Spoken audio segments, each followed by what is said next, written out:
নমস্কার বন্ধুরা, আশা করি সবাই ভালোই আছেন। তা মাঝে মাঝে একটু ঘোরাঘুরির মন নিয়ে বেরিয়ে পড়াই ভালো। তো যাই হোক, আমিও একটা ছোট্ট ট্যুরে বেরিয়ে পড়েছি।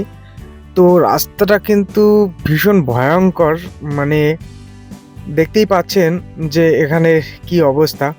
যাই হোক, আমি কপিল সাথে আছি আপনাদের। ঘুরে দেখাবো এখানে কিছু নতুন অজানা জায়গা।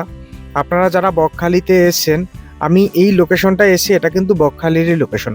তো বকখালির থেকে খুব পাশেই উম, বেশ কয়েকটা ঘোরার জায়গা রয়েছে, তেমনই একটা জায়গা লালগঞ্জ বীচ। তো লালগঞ্জ কেন বলে জায়গাটা লালগঞ্জ বলার কারণ, এইখানে প্রচুর পরিমাণে লাল কাঁকড়া পাওয়া যায়। এই বীজটাতে পুরো লাল কাঁকড়ায় ভর্তি। তো আমার মনে হচ্ছে যে এই লাল কাঁকড়ার জন্যই এই বীজটার নাম লালগঞ্জ বীজ সবাই বলে। যে গ্রামের ভিতরে রাস্তা কিন্তু অসাধারণ সুন্দর, খুব ভালো লাগছে দেখতে। দেখতে দেখতে কিন্তু চলে এসেছি।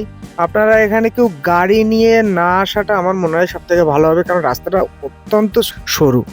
তো এই জায়গায় আমি টোটো করেই চলে এসেছি গাড়ি রেখে। সামনে যে বিচটা, তো বিচে পৌঁছে যাওয়ার সাথে সাথে ভিউটা দেখতে পাচ্ছেন, অসাধারণ লাগছে।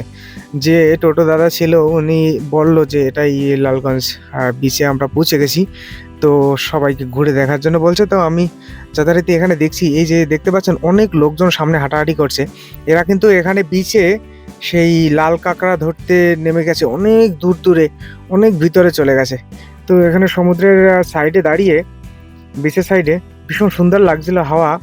আর আপনারা যারা এখানে আসেননি, যারা বকখালিতে এসেছেন, তাদেরকে বলছি অবশ্যই এখানে একবার আসবেন, ঘুরে যাবেন। আর যারা আমার চ্যানেলটি সাবস্ক্রাইব করেননি, তাদেরকে বলছি অবশ্যই চ্যানেলটা সাবস্ক্রাইব করে রাখুন আরও নতুন নতুন কিছু ভিডিও পাওয়ার জন্য।